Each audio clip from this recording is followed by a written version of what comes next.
Science.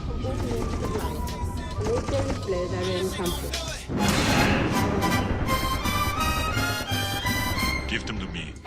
17. Welcome to Hosen 17. Say it with me, Damien. Okay. Hosen 17. 17. Welcome to... Yeah, well, we'll say the whole thing together, okay? Okay. Okay. Welcome to Sans Hosen. Sans Hosen. Hosen. So, do you want to say it and I'll do the chorus? Okay. Welcome to Sans Hosen Fall 17. upon your knees. Yeah, I suppose we needed a longer... the home of... Now, what was that thing I said to you the other day that if we weren't ketchup and mustard, what would we be called? Oh, wasn't it like trash can and bin bag or something? Yeah. Yeah. I think, you'd be bin bags. That's right. You'd Oh, be cool. bin Well, bags. my former name is Bags, so there you go. Writes itself. Bags Benedict. Yeah, obviously we were talking about in the 80s, we obviously had our alternate lives as successful pop rappers called Ketchup and Mustard.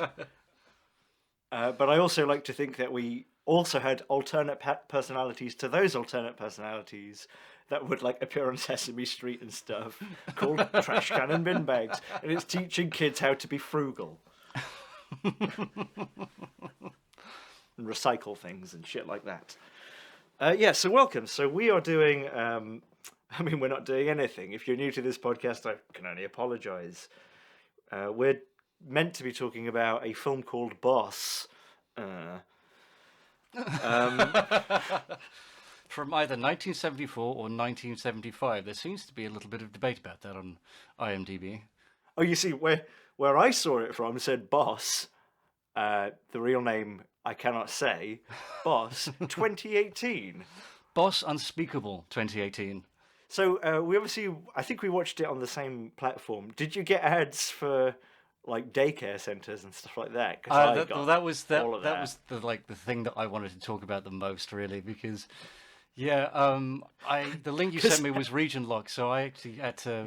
I don't have a VPN, so I had to kind of get one sorted out. And Nor I, Damien. Of I course watched it legally. So I managed to get it booted up, but I hadn't. I was expecting ads, of course, but I didn't realize I was going to get American ads, and that was kind of fascinating. So did you get a VPN? Yeah. Did you? So I didn't use a VPN for this. I just found it legally. Well, I think it's available for free. The streaming service you watch is fine in the States, but in Europe or at least the UK, they're like no. So I didn't find that out until this morning when I started to do my homework. I was like, oh fuck, do I just have to pretend I've seen the movie? And now that I've seen the movie, you have seen it. I still have to pretend together I've seen like 10 years ago. Yeah, I know, but I've said before that there's only one thing I remember about that movie, and the highlight was I love fat women. Yeah, and also in the credits it said something like starring or co-starring or with William Smith in like big letters. I know his name isn't William Smith, but it did make me laugh because I see it basically. I see Boss and Amos. I see Amos as Carlton. I just can't not see Carlton. He's just the same height difference between Carlton and Will Smith as Amos and Boss. Well, anyway, so you managed to watch it, so that's great. Good. But yeah, I just got loads of adverts for laundry detergent, and it was just I got like 6 of them throughout the course of the movie, but it was all like exclusively laundry detergent and nothing else. I thought, which was interesting to know. All different brands, of course. I don't know Detergent Wars. Yeah, I don't know what my cookies say about me, but apparently they think I'm fucking filthy. But also willing to buy detergent, so not unsavable. You're in the top 10% of neats. Now, I forget which one it was. I don't know if it was like Tide or something like that. But one of the adverts was a dude on the bus who just washed his new fleecy jacket with Tide, and he was enjoying how comfortable it was. He sat on the bus and he's daydreaming, and it just cuts to him. When he's daydreaming, he's in a shopping mall on one of those massage chairs. You just pop $1 in and you just get 15 minutes, whatever. But he's on that with quite a bit of O-face, really fucking coming up a storm in that chair. then it just cuts back to him with the same face, but on a bus. So, are you saying that this man is just envisioning the future where he gets off the bus with his nice smelling jacket, goes into the public restroom, just pops open a little bit of porn, gets himself at least chubby enough to put a condom on, rolls his condom on, puts his pants back on, goes out there and basically fucks this massage table? Is that what you're saying? No, he's lying on his back, so I think he's going for a bit more of a prostate massage. Prostate stimulation, perhaps. But how would that work? It would have to get into your ass. I don't know. I mean, look, this is all shot like from through the power of vibration. Waist up or something. He could be bare ass. He might have spread his cheek and he's really kind of grinding it in. I don't know quite how much that would penetrate, but as some of this Ingrove matters, that is a working theory. One of the many reasons I've thought that perhaps I am an evil person is because sometimes you'll come across like a real life weapon that is in use. It almost seems to be more science fiction than fact. For example, the police, and I think parts of the army and maybe other parts of the world, like I imagine the Israeli Defense Force might have this or something like that. They have like mobile trucks that can project noise that makes people overcome with like disease and even terror. Mm-hmm. Right, you've seen that. That's I've heard of it. I remember. I remember reading about that 10 years ago, and there is a part of me, the rational part that I hope is in control. That's like, that is terrible. We're heading to we're just continuing. We've got all this technology at our fingertips, and we're just continuing. The oppression of most people. Mm-hmm. Doing these terrible things. But then there is another part of me that thinks these fuckers are so uncreative and boring with that shit. Like, if you could do that, could you not do the other thing? Could you not? I mean, maybe they probably would experiment with all that shit and just, not ever tell us. Why would they? But, it just gets me thinking like, well, you could invent like a sound ray that could make people really happy then. You can invent one that makes people really horny, or stops people from being horny, or you could invent one that gives people a prostate massage with, cunningly calibrated frequencies and vibrations, and like, oh, this protest is out of hand. Now everybody comes. Ah! Yep. And then the police go in. They don't have to bust. When they see everyone like spasming, that's when they cut swathes through the crowd. Yeah, they just really crack some skulls. No, well, maybe well, yeah, there is that potential. Ankle deep in cum. I mean, if you're going to be doing that, get on the bulldozers. I don't know. Do you know what I mean? Yeah, I know what you mean. I heard that they were using that projection, that sound projection thing, but with an audible like brown noise, and wouldn't necessarily. I mean, I guess it would like make you shit your pants, but I mean these frequencies would oscillate so slowly that it like also like pop joints out of sockets and stuff like that. Oh, wow. Yeah. So I mean, because I think I've originally heard about there was like a university that had a elevator, and there was a kind of rumor that it was haunted. When people go in it, they'd feel like disorientated and stuff like that. And every now and again, people would just they'd find people when the elevator doors were open, and they'd just be passed out. And yeah, they were convinced it's cursed. But then when they looked into it, it was something to do with the chamber, the elevator shaft, that. Way it was reverberating certain frequencies, they were just going back and forth and getting deeper and deeper, and it was essentially like this brown noise effect. That these sound waves were so massive, it was just carving their way through people. When they kind of discovered that, they found out a way to record it, and they were kind of positing that with some of these sound projection things, it is essentially just a speaker. And when they do use it, it has basically like a USB like output. They just hook like an iPod up to it, and they play whatever's on that. So they record this horrible frequency. They just put it on MP3 onto an iPod, and they can just blast out through this thing. And they could target it at like people 50, however. Well, I don't know what the range is, but people could be like however many meters away, potentially like half a kilometer or something like that, and they wouldn't be able to hear it. They would just suddenly feel so sick and just pass out. A really kind of silent and fucking deadly weapon. I mean, I don't know. You don't hear stories about it, but they know that they can do that. I wonder how it's implemented, because it's like almost too good to not implement. Learning with bin bags and trash cans. Yeah, I know what you mean, but then if you look at some technologies and you sort of get into, well, where did that start?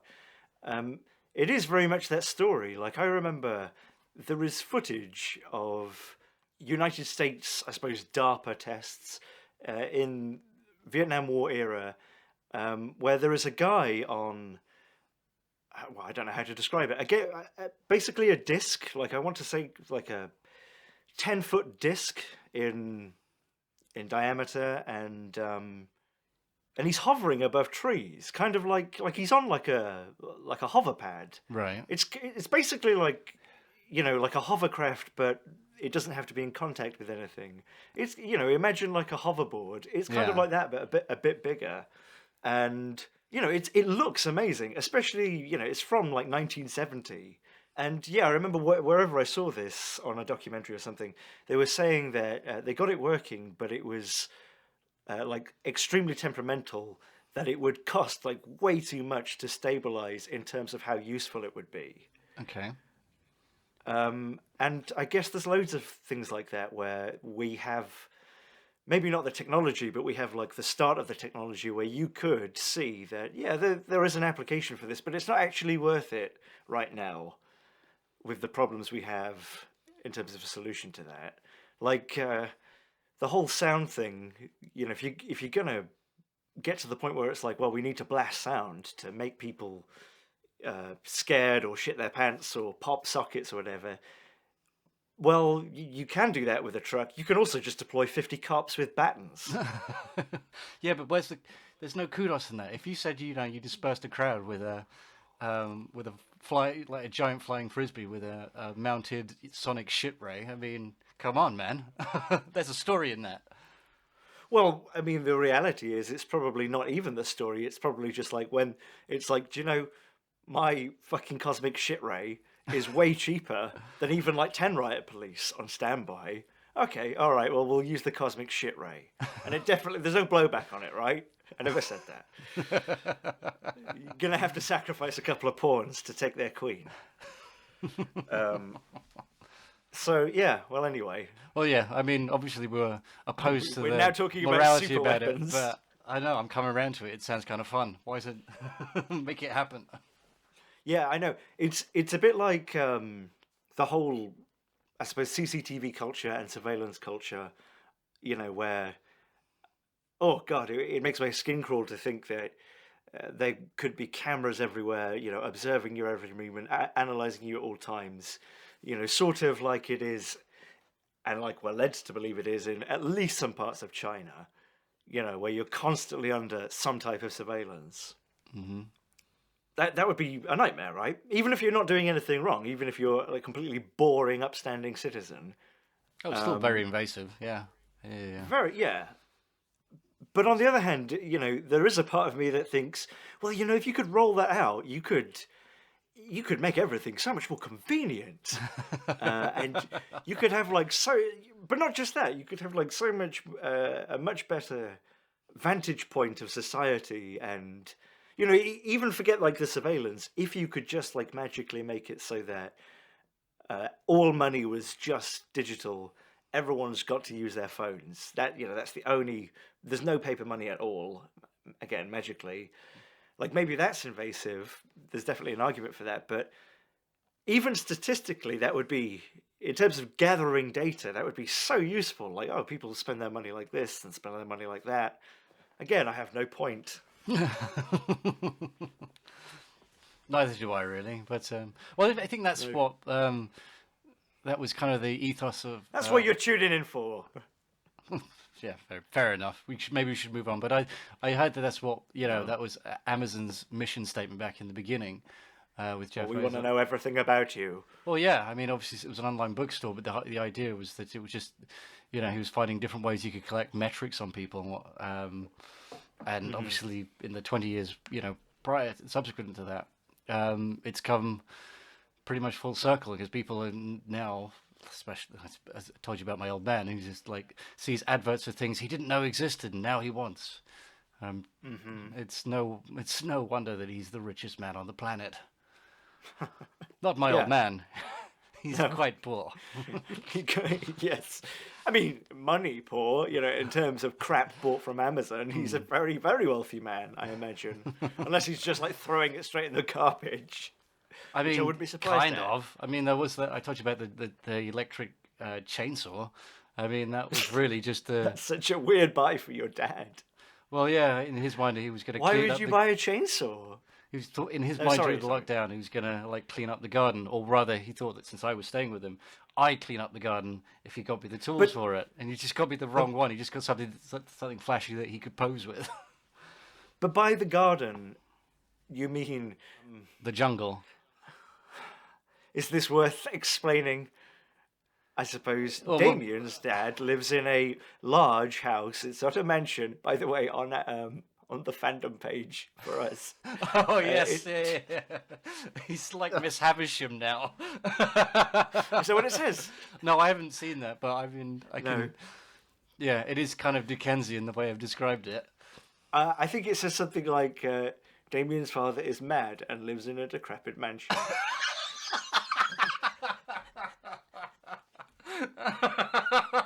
It's definitely not a mansion. You would never look at it and think that's a mansion. But it is big in terms of space. Mm-hmm. It's quite a modern build. Like, no offense. Like, I mean, obviously my house growing up was very small. Mm-hmm. Like, I'm not one to talk, but it's quite an ugly house. Like on the outside, right? Your house. Yeah, I mean, my house was sure, but I mean, I think it was made in the 70s or something like that. It looks of that time. It's nothing. Yes. Like, yeah. It's a functional house. I wouldn't say it's a very pretty one, but yeah, definitely not now.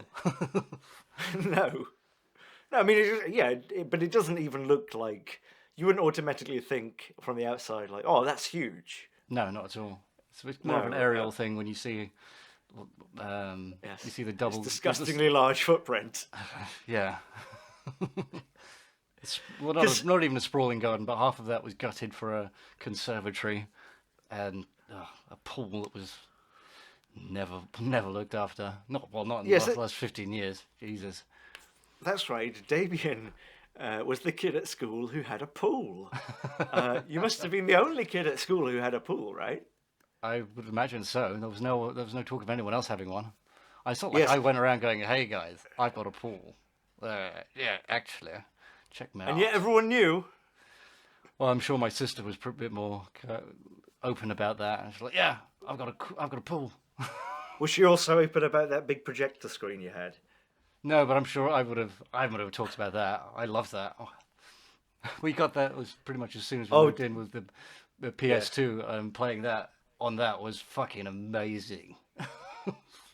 But I didn't really see it that much, but every time I saw it, it looked like more of a hassle because you'd have to like make sure there was no light coming in. Oh yeah, to really get it going, because in the daytime it was just unusable, right? Pretty much, yeah. Yeah, right. In that room, you had the bay windows behind it connected to the conservatory, so it's just a wall of light that you couldn't cover up. Now it was a projector in 2001, so they were not too advanced. Yeah. I had no bearing on stuff like that at that age. No. I never really paid attention to it, but high def. I mean, that was more like a 2007-8 thing, wasn't it? It's more of a breakfast thing. I don't know. I mean, I say that because I think that isn't that when Prince William got married, and the reason is I remember that going into a store with you, and they had two TVs next to each other playing the same thing, and one was standard def and one was high def. Right. Okay. I don't remember that, but and it was all leading up to the royal wedding. Yeah, I remember the first time I saw high def because I wasn't paying attention to it. I was in like an AV store, probably with you, probably on the way to computer exchange to buy Sinjanor or something. But I remember seeing like, all right, okay, so this is Or why sell a phone. people are interested in fucking PS3s and shit, because I was kind of checked out at that point. It's only when you started raving about... What, in the day or Sorry? at that point in your development? You were checked out? I mean, I'd lost interest in like buying consoles and stuff like that. You were into your Warhammer phase. It was all about the Tyranids. I think that was already dead at that point, wasn't it? Oh, surely, for God's sake. No, it's pulling your leg, but... oh, man. Thanks for outing me, you asshole. No, it's out. That's on the fandom page. There were two massive nerds. I mean, What, is that a surprise? I'm more of a loser than a nerd.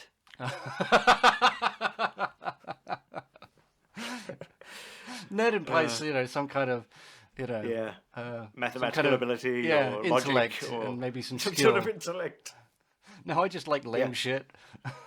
No. I think loser's worse because if you say like someone's like, I don't know, like a dullard or something, that's kind of like, okay, well, let's assume that's true and they're stupid.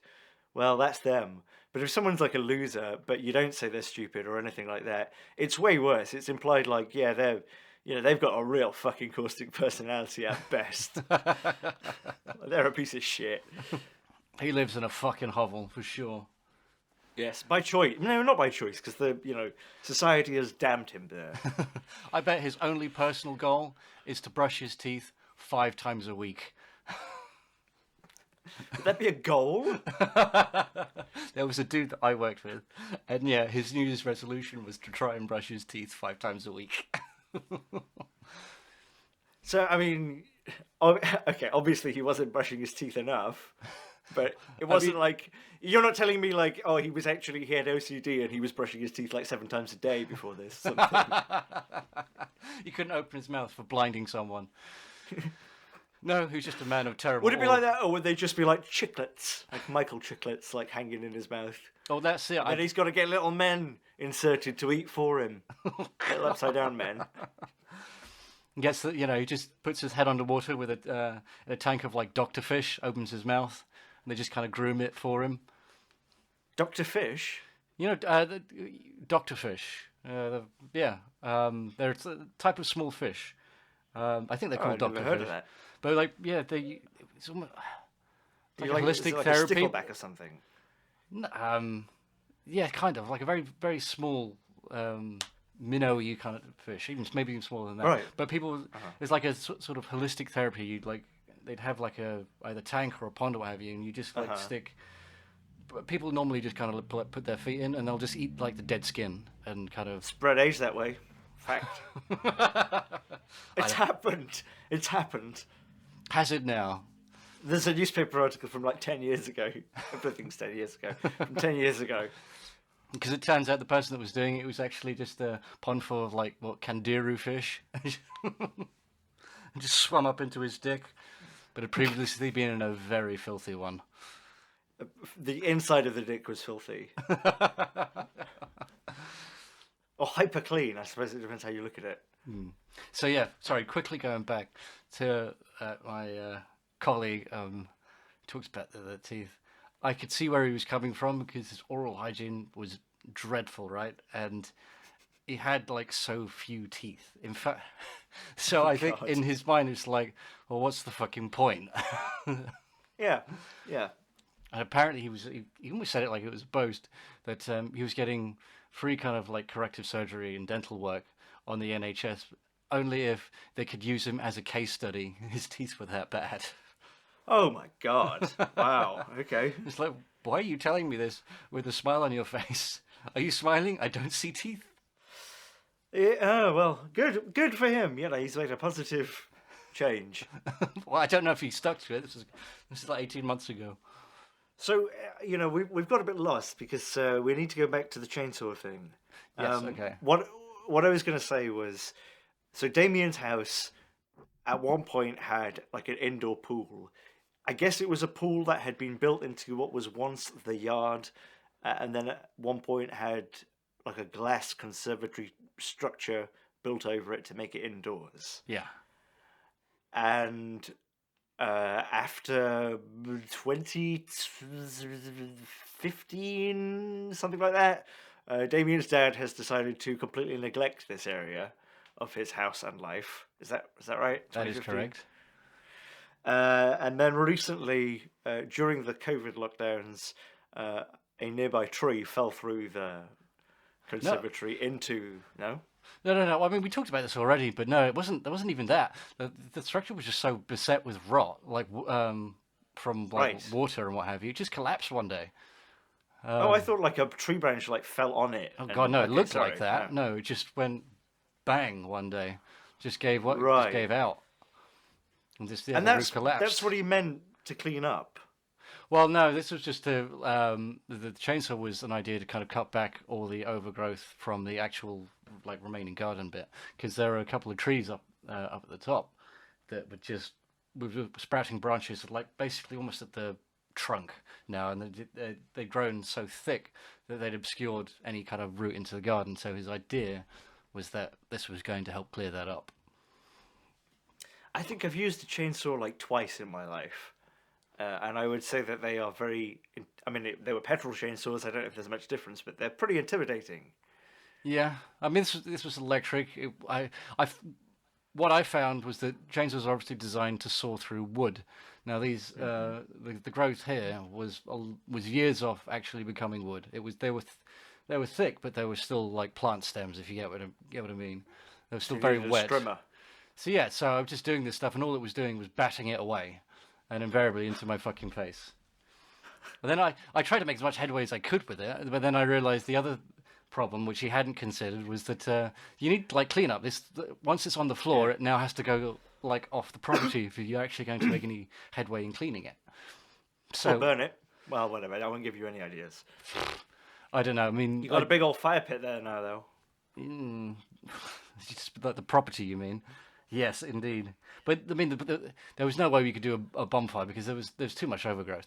You need to like you could do it in the swimming pool. You could burn a mattress in there. You could do a lot of things. I don't know. There's still a lot of like perspex and the plastic lining of the pool and stuff like that. It could become very toxic very quickly. And like don't burn the perspex. Yeah. I mean, I'm not going to be the one to fish that stuff out. It's been like 2 years now. Out of where? In the pool? Yeah. Most of it collapsed in there. Yeah. Anything that wasn't in there has been put to one side. At some point, you should just fill it in. Well, anyway, that's been what we thought for a long time, but it's a lost cause at this point. And then what would you put there? A basketball court? I think what he would put in would be a pizza oven. I think that'd actually be pretty cool. Like if you made like a terrace area sort of thing with a big pizza oven. Oh yeah, he'd use it once and that'd be it. and then something would live in it. Yeah, exactly. He'd use it to entice local wildlife. I go back on like a subsequent visit and see like there's a small blanket and a tiny pillow in there. It's like, yeah, it's for. You don't really get raccoons in the area, but we do now, It's for Damien. your brother, Damien. Herculoid. Okay, cool. All right, well, I'm glad we got that sorted. Shall we go back to Boss? Yes, all right, let's see what we can talk about this movie. Because there's not really that much going on. No. Well, I guess I wanted to start by saying that, obviously be careful what you say, Damien. People don't throw that word around as much as you might. And do you want to mention? What are you saying? Do you want to apologise for your grandpa owning these people, or should we just not mention that bit? Oh, don't. Because people will make it real, and I'll suddenly have something to answer for that I shouldn't have to answer for. But seriously, Damien, have you been in touch with those people over reparations? Oh, you're really driving this one into the ground. Plenty of space in that mansion. That mansion built on slavery. And I'm sure there's the body of a few children in the foundations as well. But it's nothing to do with slavery. No, it was more of a feng shui type thing. Yeah, they're not. Yeah, your dad didn't murder them or anything. He just, grave robbed. No, he's completely ignorant of it. He just walked in one day upon the viewing, be like, "Ooh, I can feel that my chi's in perfect alignment here. I will take it." We haven't even mentioned the dead children yet. Doesn't matter. I'll take it. A spree killer ran through his house one day and killed some unconnected children who were also there for reasons unknown. Your dad came back, found it, and was like, "I'll make use of this." In all fairness, the authorities did not know. If my dad found out that was a murder house, I'm sure he'd like it all the more. Purple drapes. Yeah. So, Boss Numpty. Yes. I quite liked it. I know what you mean about it being a bit boring. It was pretty straightforward. Would you like to describe it in a sentence? No. Well, a bounty hunter comes into town. He's looking to pick up a bounty, basically. That's kind of the framework. You have only really kind of matters in the beginning where they tell him where does Boss actually have a name, Fred Williamson character? You got Amos, and I can't remember. It was always Boss. What name would you like him to have? We'll just call him Boss. Yeah, okay. He comes in and he makes his mission statement very clear. And then the rest is a series of vignettes until the last 20 minutes where he actually goes to accomplish his goal. Where it's just Derville Martin hamming it up, just telling people off. Really drunk on fucking power. Yes, I mean, to expand on this, Boss and Amos walk into a town where the sheriff has been dead for months and the mayor is crooked and in with the local bandits who are basically extorting the town for free supplies. And Boss and Carlton decide that they will make themselves the law in this town, and they basically sort of, set about righting the wrongs by, I suppose, sort of making a mini communist dictatorship where they redistribute wealth and make up laws and arrest people on the spot for breaking them. Well, it's not. It's just Amos that makes up the laws, right? He just seems to makes up the laws, writes them down on one piece of paper, hammers that piece of paper with one nail into the wind, so it's flapping everywhere. Yeah, I mean, he arrests one person for not saying good day to him. Yeah, exactly. He isn't rude to him. He just doesn't reply to him, and then immediately puts him in prison.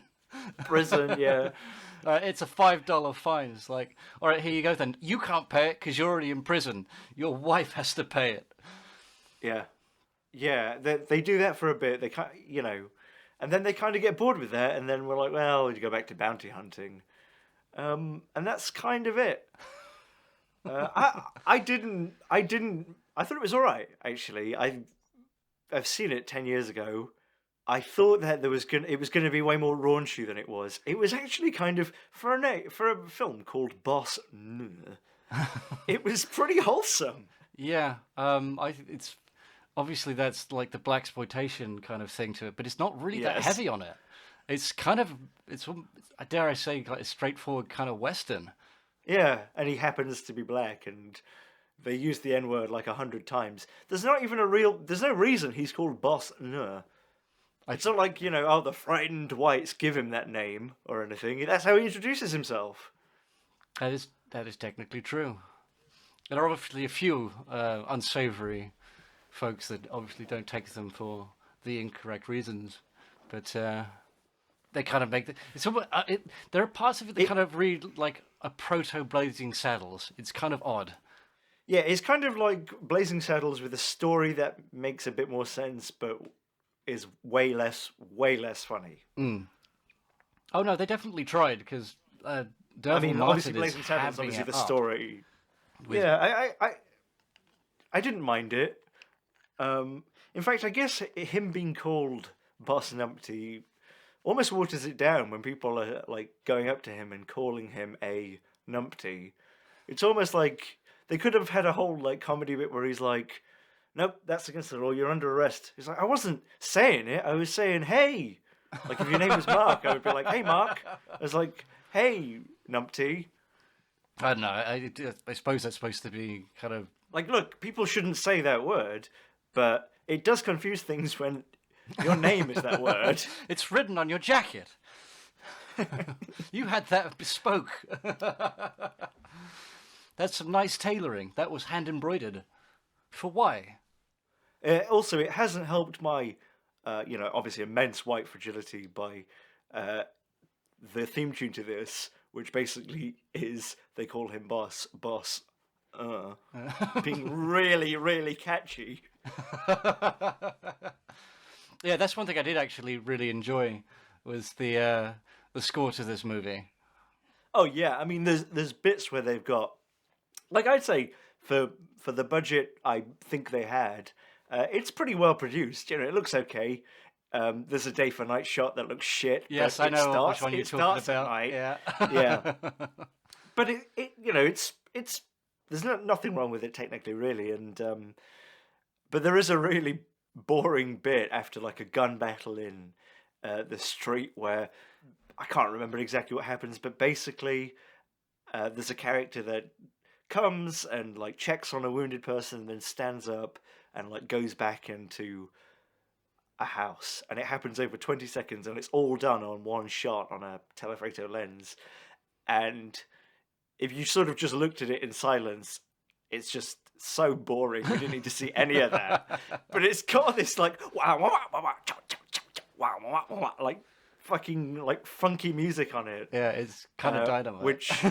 which doesn't rescue it exactly. Like, I can still see like this little sequence here should have been like a third of the size, but it is kind of fun. Yeah. Yeah, it's that being when it finally does kind of go back to the story. It's like the last 20 minutes I completely checked out. That's what I said. It was a really boring movie, but it's, actually I did enjoy a lot of Amos's kind of vignettes throughout the movie. I wasn't having sex. I was washing my clothes. I like fat women. Is that a quote? Yes, that we left for ages? Yeah. Why did you do that, Amos? Whitey was roughing up that lady. You need to be taught a lesson. Besides, I love fat women. Yeah. And he just has just like really chubby smile on with his dimples, and he's really pleased with himself when he says that as he rides off. Yeah, anything for a fat lady. Oh, it's also when Boss runs into the mother with her son Poncho, who's like starving. They can't go, so he just abducts the child, goes to the local grocers, and just robs the store for food and says, "Eat shit, or go to jail." Yeah, fair enough. Then gives this child a Twizzler, and he's like, "Here you go, enjoy. Now, don't you be getting fat on me now, boy."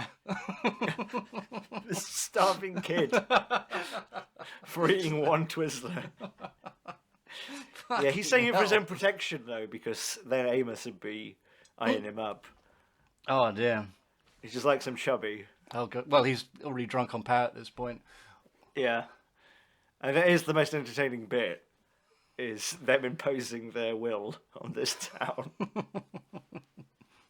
A lot of it is really like, I will shoot everyone in this town in the fucking head until I give up this sheriff's star or I get bored. Yeah. Yeah.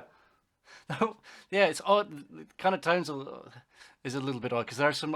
It's supposed to be quite gritty, but then you have some very comical beats in it. I love the one that kind of got me for a second was there was a scene in the jail, and prior to that scene, there was a bar fight where they shot a dude in one of his feet, and I think later on he was shot in his other foot. And he's just he's just in jail, and they're he's in the cell next to whoever they're actually talking to, and when they're done with the conversation, this guy just kind just starts calling out, she's like, "Can I get some bandages for my feet?" He says, "Can I get a doc for my feet?" Oh, Like a doctor. He's asking for a doctor. and they don't even look at him. No, I know. That was that moment of cruelty there. That was obviously so planned. Was one of my favourite moments because you didn't even realise he was there until he said that. Yeah. Now there were a couple of bits with the doctor that they're kind of eluding me. He was, that was a line I can't remember what it fucking is. Something to do with his bag. Oh, he forgot his bag. Oh, I always forget my bag. Well remembered, Damien.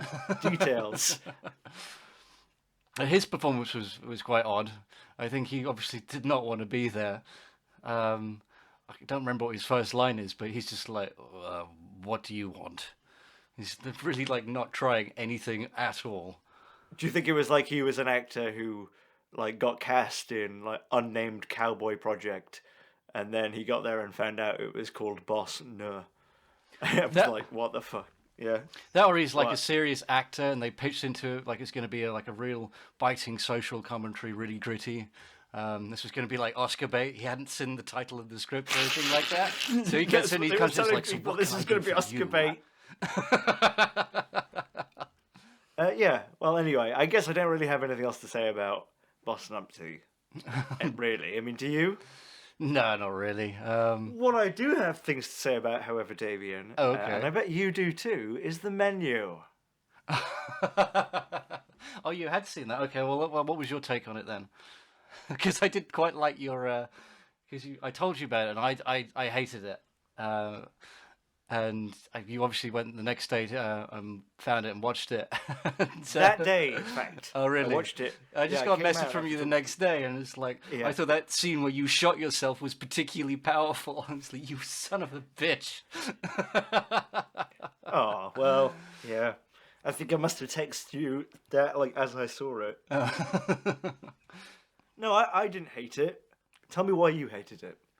That's kind of what I'm interested in. Right, okay. Well, it's Why been a did you while hate since, it? I've seen it. I got the impression that whoever like wrote or made this movie had obviously done some time in the hospitality industry and wanted to obviously had an axe to grind, but the points that they were making were just so kind of ham. I thought we were kind of juvenile. I can't remember what was it specifically that pissed me off. All right, the thing that I really remember that stuck with me the most was Anya Taylor-Joy. Who's just kind of straight talking, kind of. I think they say she's a working girl, something like that. She's like no What's nonsense. that mean? What's a Prostitute. working girl? Well, why is that a working girl? I don't know. I think I heard that once. I don't know. I think I think they say that in the movie, or they said like you work in the service industry, don't you? And they elaborated a little bit further on, and they kind of established that she's a prostitute. But to undermine Rafe Fiennes, she discovers something that way back in the day he was like just a grill chef in like basically like a McDonald's, and she could see that's when he was happy. It was better than McDonald's. Yeah, It was but like you know, I mean, just like a burger restaurant, nothing, you know. And he's going through this plan. He's basically abducted all these people, and throughout the course of this menu, they're going to be murdered. He's made it pretty clear at this point. But the only thing that's knocked him off his stride is her asking for this burger, and they kind of really go. They make a point of really kind of. They have these really annoying sections where they talk about the dishes as they go through. But they do this like MasterChef thing where they'll do a shot of the food and they describe what's in it with some kind of joke in it as well. So they're taking the piss out of it. I didn't like that particularly. I thought it was annoying. Right? Well, don't worry, we'll get into that. But why did you hate it? What the movie like that? The Yeah, you were MasterChef saying thing. about Anya Taylor-Joy. Oh yeah, like, no, why? it's just it was just. So it's kind of it's taking the piss out of all like fancy foods and stuff like that, but you know, at the end of the day, it's a good old-fashioned American burger that you know is really what it's all about. And she somehow like manages to escape and she's on the boat. The climax of the movie ends up with the restaurant up in flames. And she's watching this from the boat, and that's when she decides to take a bite of this burger, and it's like, holy shit, she just became 110% cool. And it just made my skin crawl. It's annoying. Fair enough. Do you think that the sort of grievances that were part of the movie, do you think they worked or landed or were valid? Yeah, I would say so. But I just think it was so kind of over the top. It was almost juvenile. The fact that it was, pointing its finger at it, I just got this idea that they thought they felt very kind of proud of themselves, the writers, I mean. And so basically, if you don't know, the movie is about Ralph Fiennes has a extremely well-known restaurant on an island that is super exclusive, super famous. He's a famous chef, and a group of people who are all sort of famous or rich in their own right, or have something invested in this restaurant, come, and Ralph Fiennes reveals over the course of their dinner that actually, yes, as Damien said, we've basically abducted you. My kitchen staff and I have made a cult, basically, where we're all going to kill ourselves along with you tonight whilst going through this sort of very dramatic ritual, which is all around food and I suppose fetishizing food and not being appreciated for fetishizing food. And is that about it? yeah, I would say so. Yeah. And it's a dark comedy, but for me, I could see there was humorous stuff, especially with the titles and things like that. But I never thought it was very funny. I feel that's sort of the problem. Is it needed to either be serious, in which case many things would need to change. There would need to be like an actual motive for all of this, or I think the better way to do it would be make it actually funny. And to make it actually funny, I think that they either miscast Ralph Fiennes or misdirected him. But I'd really say miscast, because when's Ralph Fiennes funny? Do you know what they needed? They needed to swap Ralph Fiennes and John Leguizamo. Right? Seriously. Or even like a Jim Carrey. Seriously. Yeah, I mean... And just give him a bolt of fucking cocaine before you shoot, and he needed to be like mental for it to work the way they wrote it. Yeah. Do you know what I mean? Like, he needed to be like hooting and throwing tables, and he needed to be so you couldn't take your eyes off him, and that was not what this was. Yeah, I mean, when I left the cinema, I think the first thing I was thinking is it needed to kind of pick a side. You can either do its little comedy kind of spiel, in which case it was more suited to a short than a feature-length movie, or you go kind of the much darker route. Because when I saw it, the trailer, I thought it was going to be like a cannibal thing or something like that. And kind of I guessed that, didn't I, when you mentioned it to me? Yeah. I mean, that would have padded out 90 minutes for sure. It wouldn't have been a very remarkable movie, but that would have worked for that for a feature length. But the comedy satire thing would have been suited to like 45 minutes. Really, they should have just done it in the guise of like a competitive cooking show, especially if they were doing the MasterChef thing anyway, with the titles, fetishizing the food and what have you. That being said, it did have one brilliant line which did actually get me laughing. So everyone at this table has been carefully selected for all sorts of reasons. These are people that have either kind of done something kind of questionable within the restaurant industry or wronged the chef personally. And except John Leguizamo. Well, I like that a little bit. His reasoning for being there was that the chef gives some sob story about having so little free time, which I kind of get, but at the same time, when I hear a lot of chefs complaining about these things, I kind of roll my eyes a little bit. But yeah, no, so it was my first day off in a month or what have you. And I decided to go see Paging Dr. Smiles or something like that. And you're here and I'm murdering you because it was just a fucking terrible movie, basically. What did you expect with a name like Paging Dr. Smiles? No, but his assistant was not, I think, selected to be there. So she turns around and it says like, "Well, why am I here? I am only 28. I've got this. I haven't done anything wrong. I'm just his assistant." She's like, "Oh, Yeah. you're 28." And she's like, "Have you been to school?" And she's like, "I've been to Brown." It's like, "Any student loans?" "No." "You deserve to die." Yeah, he thought she meant Brown the University. She meant, no, I've been to Brown. She didn't have any loans because she didn't go, not Brown. Not the university, I went to Brown. Why would I have any student loans? I just went there in my pants. But that was the one joke that landed very well with me. I really enjoyed that. What, that he decides to kill her because she doesn't have any student debt and is obviously therefore rich. Yeah. Yeah. Yeah, I mean, you'd think that really, the test would be like, are you smart enough to lie about that? Because it's obviously what he's asking. Well, then she dies because she's stupid. Again, yeah, exactly, yeah. Therefore not a justified. problem. The other problem was yeah. that when I went there, one guy in the cinema was really, really into it. And I speculated that he was an older dude as well, but I suspected he's obviously worked in a restaurant at some point, and he's obviously like getting all these jokes, and he was by himself as well, but just howling away, and it's like, oh, man, just shut up. We get it, all right? You've worked at a restaurant. Yes. I had the same experience when I went to see the newer Blade Runner movie. There was a guy like near me on his own who thought everything was really funny.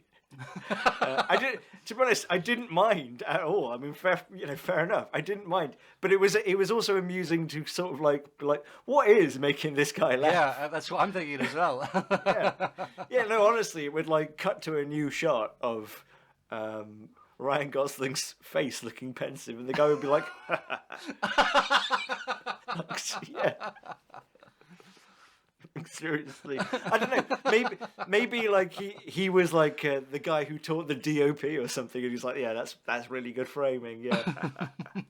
But I don't think so. He didn't look that old. He just really enjoyed the composition of Blade Runner 2048. That's the problem with any numbers in movie names, isn't it?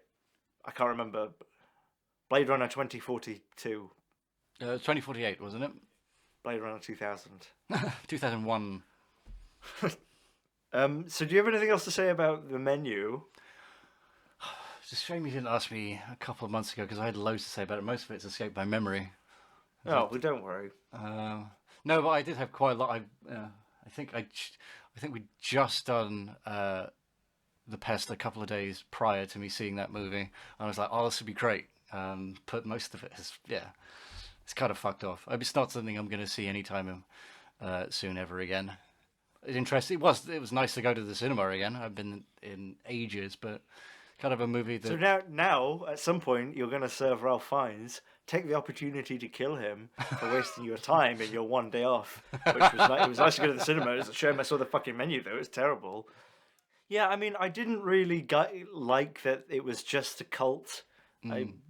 The way it was played, and I know that being a chef is tough and shit, but they weren't like fast food workers. They, in terms of chefing, they weren't the most mistreated people. Those people there, and like the guy who shoots himself because he'll never make it or whatever. Like, I don't know. Is it possible we're taking this too seriously? Like, it's just food. Well, yeah, that's the other reason I'm on the back foot. Not fully in touch with like the intentions of the movie. I just know how I kind of react to those kind of people, having worked with so many of them now. Which kind of people? Chefs. There are some that take it very kind of people very seriously, and I just don't have any patience for it, because I tried to get into it. I do it because it's the best paying job I've had. But in terms of passion for this stuff, you have to take it with a pinch of salt. I mean, sometimes stuff tastes good, but the extent people go and kill themselves for it, it's really not that. And when you come across these people, and the ego that they have is just fucking through the roof. And every time I see people like that, I'm reminded that I spent a lot of money good few years ago now, going to New York to go to what at the time was considered the best restaurant in the world, which was 11 Madison Park. How's that? Ooh. Oh yeah, you're going to tell us about the gin again, aren't you? No. Well, if I already told you about it, yeah. Just after all that money, it's just I Go on, take your time. well, I think I've You already went told to the a really- story. So on the Damien was going out podcast. with another chef who was, I guess, is an actual, unlike you, Damien. No offense, No, a career no. chef. Career chef, absolutely. Yep. Whereas you're just waiting to die, aren't you? Yes, absolutely. I'm waiting to get out of it. I tell you what, Damien, it's okay. I've got a plan. I'm going to win the lottery, and then I'm going to build a shed. You're going to come over. We're going to say that, oh, you're the only person that can mow my grass. Yeah, and I'll pay you, and you'll live in the shed. Fair enough. And that'll be the rest of your life. Will there be a grill? Because that'll be a deal breaker. Yeah, Then definitely. no. Yeah, I mean, if you don't want to grill, there won't be. We could build a pizza oven. Fuck's sakes, no more cooking, please. So anyway, you went to this really nice restaurant with your, very into food girlfriend, and I guess you were very into food at the time. No, I was waiting to kind of give it a go. No, But, well, yeah, even at that point, I mean, I've done it loads. I like learning the but skills and what have you. dropped a But ton of money on it if you weren't into it. yeah, no, but it was for her birthday. It was a holiday for the two of us, but this was something that she really, really wanted to do. I thought I'd be a really, really good boyfriend for a change, so I arranged that for her on her birthday. But despite all of that, Birthday. Yeah, it was an exquisite meal, 8 courses or whatever. They give you the spiel with every dish, like that you see in the menu and what have you. They do all that at the theatre and what have you. I couldn't tell you what I fucking ate that evening. All I can remember was the next morning taking a shit, turning around looking. It was a turd like any other, really, for all that fucking money. Well, yeah. What did you want it to be? Like another I wanted it to meal? be a solid gold turd, is what I expected. That cost me like $900. That was a At least have $900 gold shit. flakes in there that you can, if you want to go to the trouble, potentially extract. But that's been my outlook whenever I see these super ego chefs. And it's like, you don't make food. In my head, you just make shit. All right. Or these people that treat it like it's art, and it's not that at all. All right. There's art. I'm pretty sure it's designed to make you feel all kinds of things that relate to the human experience. Sometimes it's sad, confusion, fear, panic, joy, whatever. Food is only designed to give you one thing: pleasure, really. And anything that's designed solely to give you pleasure is not an art; it's a vice. So don't fucking act like this. Okay, that's an interesting take on it. I don't think I've ever thought of it like that before. Oh yeah, no, I've seen people Yeah. think that they're coming of Jesus Christ. It's like, dude, seriously, pack it in. Yeah, I mean, I guess my approach to food, is this even worth fucking talking about? I guess that could be the name of the podcast. Huh? You've got to remind me before we finish as well that I've got to tell you my story, my homeless person story this week. George's homeless person story of the week. I hope I'm homeless. Oh, I'm homeless too. I hope I'm homeless. I don't know what else. Next week on. Yeah. I don't know, different what's a different accent so they don't all sound northern? Can I do a Cockney accent? Can you do a Brummie accent? Liverpudlian, Brummie perhaps. Well, Liverpudlian's northern, isn't it? I can. Yeah, but we definitely always do do a Liverpudlian Yorkshire. accent. Hey up, I'm homeless. If you didn't know. Hey up, I'm homeless. Hey, I'm fucking homeless. And quite aggressive, sir. You will not be having my pennies today.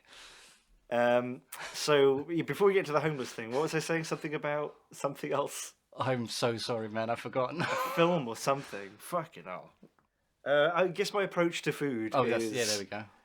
I've never had a really expensive meal like you have, but I definitely have meals that were, definitely expensive. Like, I don't know, a couple of $100 maybe for once for my birthday, and I probably bought a really big steak with that. And I don't really think it's worth it. I suppose it depends on how much money you have, but I think if I had loads and loads of money, I wouldn't really go out to big fancy restaurants even then. It's kind of like the extra mile just isn't worth it. I'd rather go to somewhere that's kind of like a Martin from Frasier-esque restaurant. Yeah. Where they, Timber Mill. you know, yeah, I'd rather go to Yats. Do you know what I mean? Yeah. Which was, what was Yats? It was basically like Cajun food served on plastic plates. It was great. Yeah, that's the other thing that I always kind of put in mind when I tell people that story about 11 Badgerton Park. It's like, I remember that meal perfectly, because Lord knows when we went there, we were starving, but it was one of the tastiest things I've ever had. I love the fact that there was like a one-armed dude in a trucker cap and dungarees that just served me this food on a paper plate, and I fucking scarfed it down. And that, for me, it was a much more memorable and powerful experience. Yeah. And that cost like $4. Yeah, and it was really good. I think one of them closed down during COVID, but the guy who owned it would also occasionally be there waiting tables. And you could tell, like, he knew everyone who worked there, and it looked like a good place to work. And yeah, I'd much rather go there than like a fucking, not even just a snooty restaurant, an expensive restaurant. Mm. So yeah, I'm still G-Rod from the block. G-Rock. I used to have a little I said G-Rod, but G-Rock. G-Rock, baby. Well, I was going to say, what would your rap name be? But we already know, don't we? Tea-bags. Tea-bags. Bin bags. Yeah, so... It's time for the homeless person story of the week. We should do a jingle for it. Can you think of one? No, all I'm going to do is I'm going to do Parkinson every time. People homeless, they don't have anywhere to go. It's a bad situation. They shouldn't be homeless, but they are. So what you gonna do? It's George's homeless person story of the week. So I was waiting outside of the supermarket the other day, and there he was. There he was. Next week. Spotted. All right. Thanks very much. Yeah. There he was. It's always a man. There he was.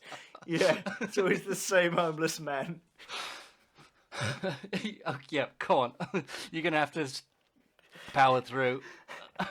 There he was, Compo from Last of the Summer Wine. And he came up to me, and he saw I was waiting there. He came up to me, and I was like, hello. And obviously, he saw that I made eye contact. He obviously was just like milling around. Like that's how he was spending his day, was in the parking lot, right? And he came up to me, and he said, "You're right. Do you have any money?" And I said, "I'm sorry, I don't have any money. I don't have anything. I don't have any my money. keys. I do YouTube for a living."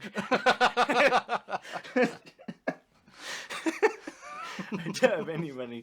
And then he was like, "Well, you know, there's an ATM over there, and I don't have my credit cards or anything. I'm literally waiting for my wife to come out, who I will then like whisk away as soon as she gets here." He was like, "No, the credit card, no."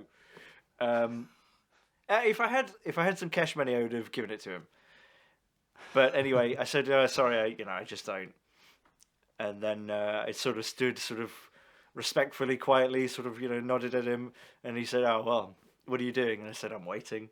And he said, "Okay, this is great because I can have a conversation with you." If you're waiting, you can just go to the cash point. If you have to kill time. No, I was intrigued, Damien. And anyway, obviously the way that this always goes down when anyone like this approaches you and starts talking to you, because they know that you got 10 minutes and you're kind of at least a bit receptive. The way it always goes down is they always stand perpendicular to you. Or is it parallel to you? So sort of shoulder to shoulder. So he's sort of... Okay. I've got the store behind me. I'm looking over the parking lot. And then he sort of stands next to me. So, we're both, surveying our land here. All the merriment of the parking lot, like the lady changing the fucking diaper over there and the glass over there. And there's a moment of silence. And he's looking at the parking lot. And he says, "If there were a revolution or a reformation or something like that in America, where Washington, D.C. couldn't be the capital city anymore, and you had to decide where the next capital city would be, where do you think it should be? And, like, there was, like, a second of silence, and I could tell that he knew that I had heard him.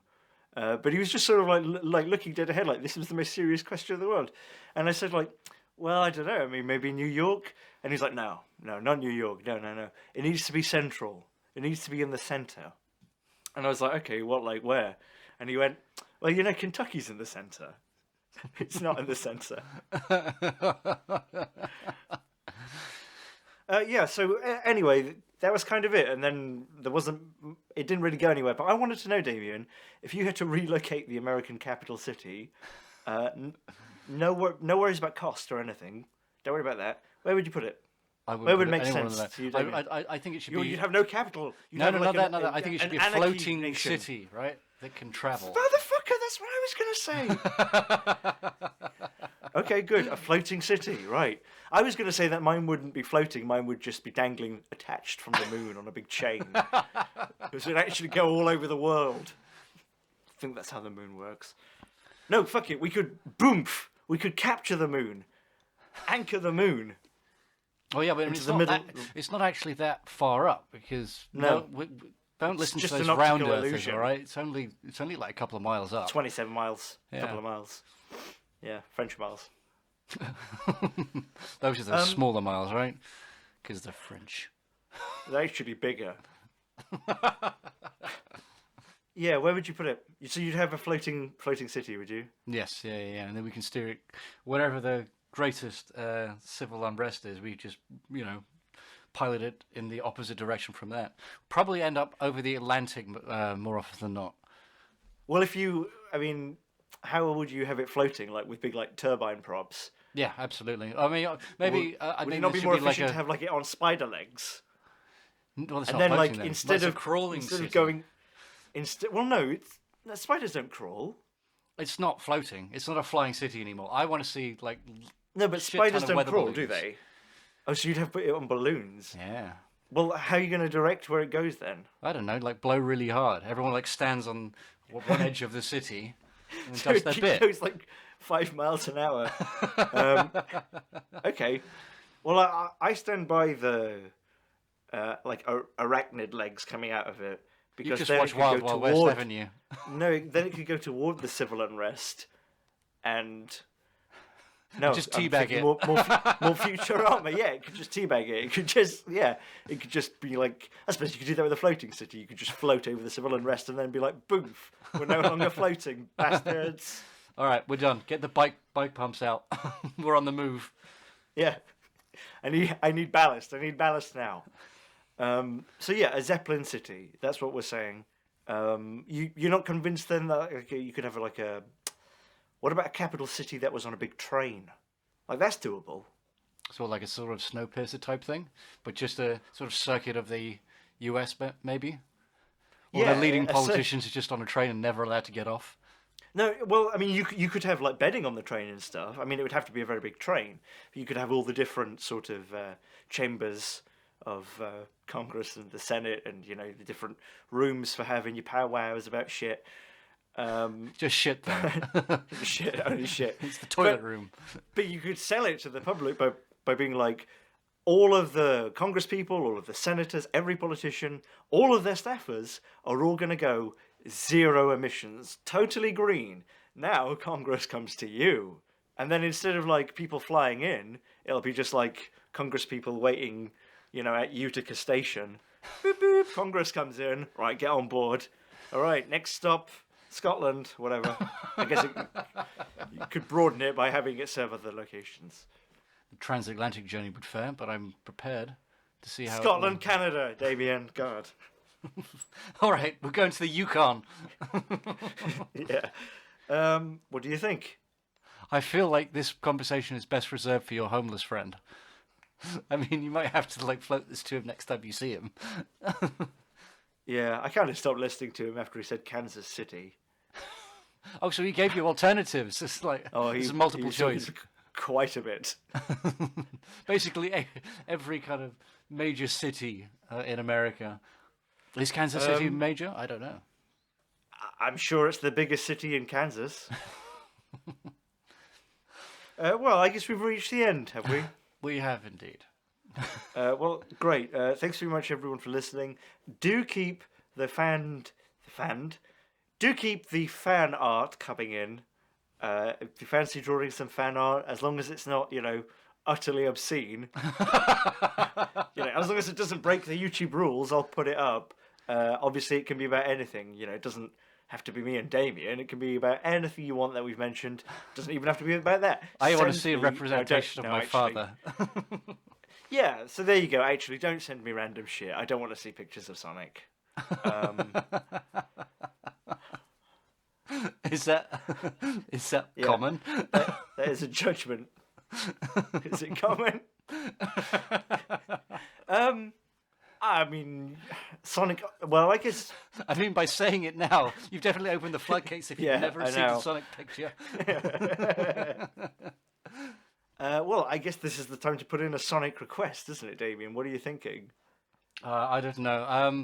I keep thinking of Frasier and Peanut. I will leave it to the collective creativity of the community. They're going to come up with something better than I possibly can.